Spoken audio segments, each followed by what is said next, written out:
해양수산 정책에 대한 궁금증을 모아 해양수산부 장관님이 직접 풀어줍니다. 고품격 해양수산 프리토크, 해양수산부 조승원 장관님과 해리포터 기자단 여러분이 함께합니다. 안녕하세요. 안녕하세요. 안녕하세요.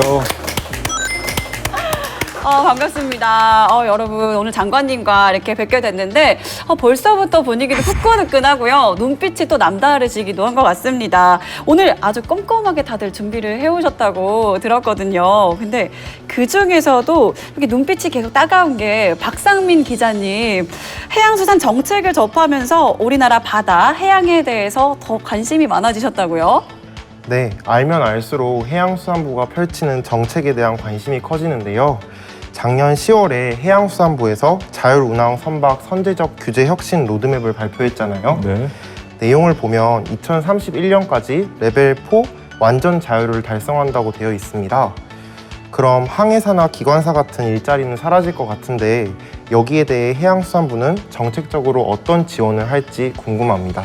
자율운항 선박이 되면은 이제 선박은 무인 선박이 됩니다. 그렇게 되면 배에서 이제 승선하고 있는 항해사나 기관사 같은 인력은 사실 소용이 없어지게 되죠. 근데 기본적으로 아무리 자율운항 선박을 하더라도 이 배를 안전 관리를 한다든지 그 배의 어떤 이상 징후나 이런 부분들을 감지해 가지고서 이 관리를 한다든지 이런 부분들에 대한 역할은 계속 육상에서 하게 됩니다. 물론 선박에 대한 경험이 있으신 분들이 훨씬 더 유리할 것입니다. 그래서 그런 부분들이 육상에서 그 선박 시스템 운영이나 원격 운항 인력으로 활용될 수 있도록 그렇게 면허 체계나 직무 전환 체계 이런 것들을 마련할 계획입니다. 면허 체계도 마련하고 교육도 지원하고 항해사 기관사분들에게 정말 체계적인 지원이 이루어진다니까 든든한 것 같습니다.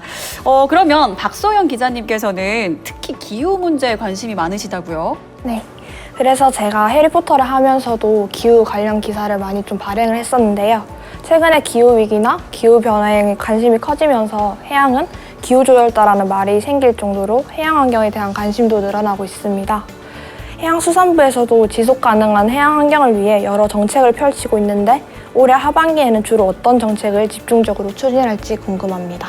올해 하반기에 그 해양수산 분야의 기후변화 대응 노력을 모은 제4차 기후변화 대응 해양수산 분야 종합계획을 마련하게 될 것입니다. 기본적으로는 저탄소 친환경 선박을 어떻게 운영하느냐 이런 부분이 제일 우선이 될 것이고요.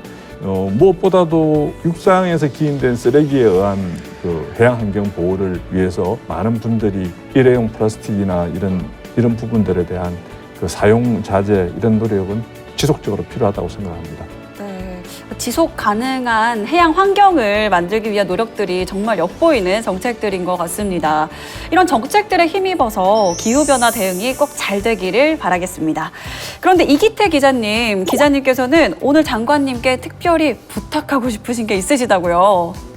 요즘 기후 기촌에 관심을 가지는 청년층이 있지 않습니까? 그런데 기후를 해도 5,000개 가입이 힘들다고 들었습니다. 청년층의 기후 기촌을 활성화하기 위해 청년들이 정착할 수 있도록 해당 5,000개의 정책 사업 인센티브를 주는 제도를 좀 강구해 주셨으면 합니다. 예, 우리 이 기자님 의견에 저도 전적으로 동감을 합니다. 우리 어촌계의 그 진입 장벽을 낮추기 위해서 지금 경영 이양 직불금 제도를 도입해 가지고서 어촌계에서 이제 이양을 해드리고 나가면은 국가에서 연금 받듯이 이렇게 낮춰가고 있는 체계를 가지고 있습니다. 추가해서 제가 이제 이 어촌계를 어떤 그 어촌의 그 소득 정진의 하나의 그 플랫폼으로 만들어야 되겠다 이런 생각을 가지고 있습니다. 그래서 그 어촌 계원들이 서로 부조할 수 있도록 그 어촌계의 소득이나 이런 걸 높여줌으로써 어촌계가 활성화되고 거기에 또 우리 젊은 사람들이 또 쉽게 좀 들어갈 수 있는 그런 제도를 마련해야 될 겁니다. 네, 사실 뭐니 해도 머니가 이제 특별한 직원이 이게 정말 튼튼한 게 최고인 것 같습니다. 이렇게 인센티브가 주어진다면 어촌 공동체가 활성화돼서 어촌의 경제력과 사회적 지위가 같이 올라갈 것 같은데요. 해양수산부의 노력 인정입니다. 그렇다면 네, 요즘 이렇게 걱정거리가 많다 보니까 저는 힐링이 참 중요한 것 같더라고요. 그래서 제가 좀 공부를 해봤더니만 해수부에서 이 힐링에 위한 해양 치유 산업을 또 하고 있다고 들었거든요. 이것을 전국 4곳에 권역별로 해양 치유 시범센터를 건립 중이라고 들었는데요. 특히 각 지역별로 특색을 잘 살렸다고 해서 더 기대가 되는데 장관님 자세히 좀 알려주세요. 완도, 그다음에 태안, 경남 고성, 그리고 이제 울진 이렇게 아마 치유 시범센터가 지금 4곳이 진행이 되고 있는 것으로 알고 있습니다.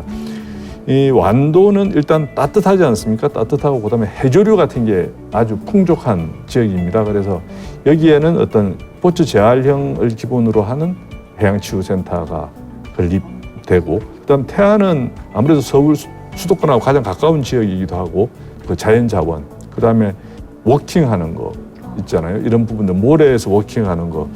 울진은 우리가 이제 복합 체류형이다라는 이름을 붙였는데 근처에 이제 온천도 많이 있고, 그리고 아까 말씀드렸던 그 바람이라든지 이런 것도 이게 치유 효과가 있다 그럽니다. 그래서 이제 경남 고성은 인근에 이제 조선산업단지라든지 이런 게 많으니까 종사자들을 대상으로 한 어떤 기업 연계형 서비스, 이렇게 특화된 서비스들을 지금 제공을 해서 우리 해양치유 산업을 발전시키겠다 이렇게 생각을 하고 있습니다.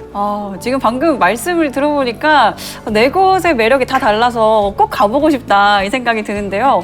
저는 좀 보기와 다르게 좀 조용한 걸 되게 좋아해요. 그래서 그런지 산림과 연계된 울진에는 꼭 가보고 싶다 이런 생각이 드는 것 같습니다.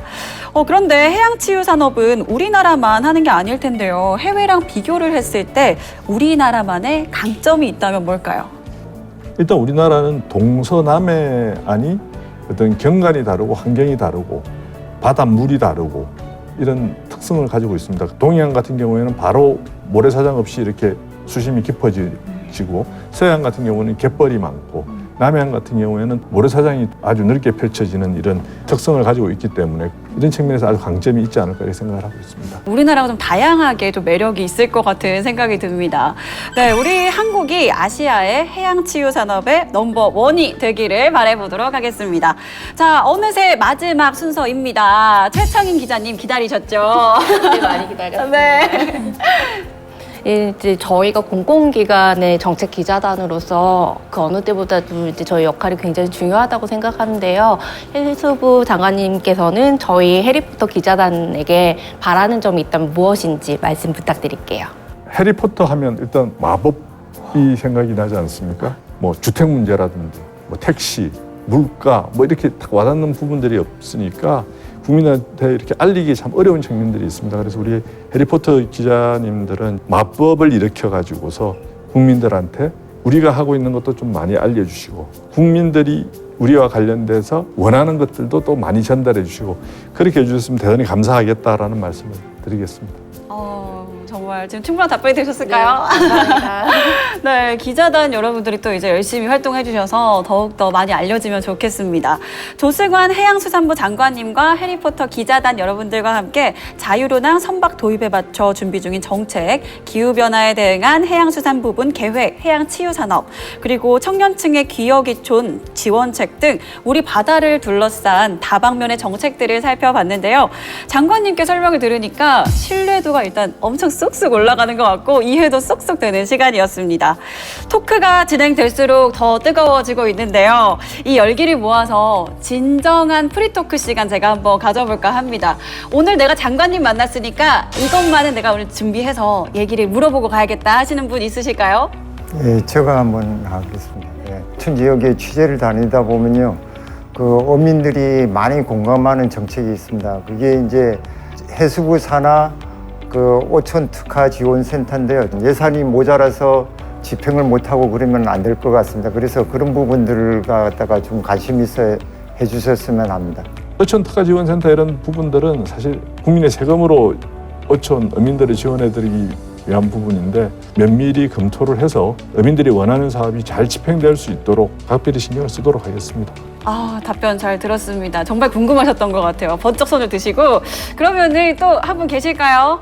저도 좀 질문을 역시 말씀해 주세요. 근데 저는 이제 두 가지 좀 질문을 드리고 싶어요. 최근에 이제 어촌 뉴딜 300 사업이 선정된 곳들이 있어서 찾아가 봤어요. 선정됐지만 아직 그 진행이 너무 안 되고 있더라고요. 그래서 이런 부분에 대해서 좀 지원 사업이 어떻게 더 진행이 될 수 있는지 그게 하나 궁금하고요. 하나는 지금 사용하는 낚시 어구 말고 환경에 좀 좋은 낚시 어구들을 개발할 수 있는지 날카로운 질문입니다.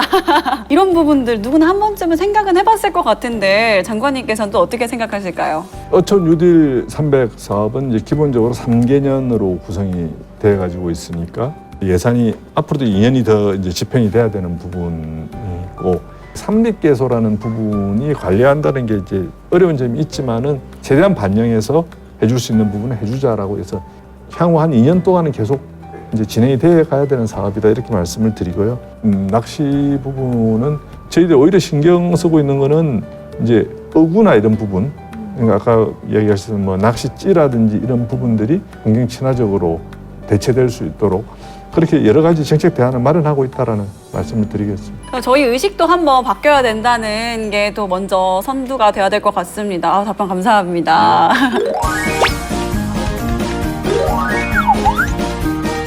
마스코트 해라는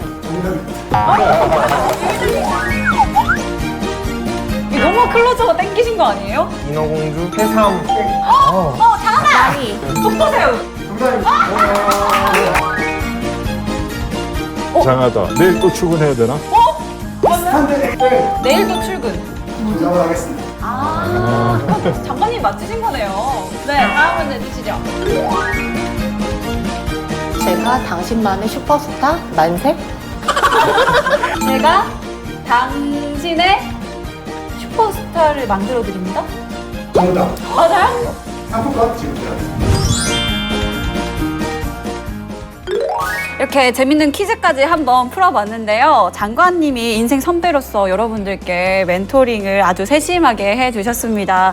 마지막으로 장관님께서 해리포터 기자단 여러분들께 하시고 싶으신 말씀이 있으시다면 혹시 있으실까요? 우리 해리포터 기자단이 참 잘하고 있다라는 이야기는 여러 군데에서 잘 듣고 있습니다. 아까 말씀드렸던 대로 해양수산부를 대표하는 하나의 그 메신저로서의 그 역할을 좀 더욱더 잘해주셨으면 하는 부탁 말씀드리겠습니다. 네. 이제 이렇게 의미 있는 말씀 해주셔서 정말 감사합니다. 오늘 자리해주신 네 분의 기자단 여러분들과 조승환 장관님과 함께 했는데요. 다음엔 또 다른 정책 현장에서 만날 수 있기를 바라봅니다. 함께 해주셔서 정말 감사합니다. 감사합니다.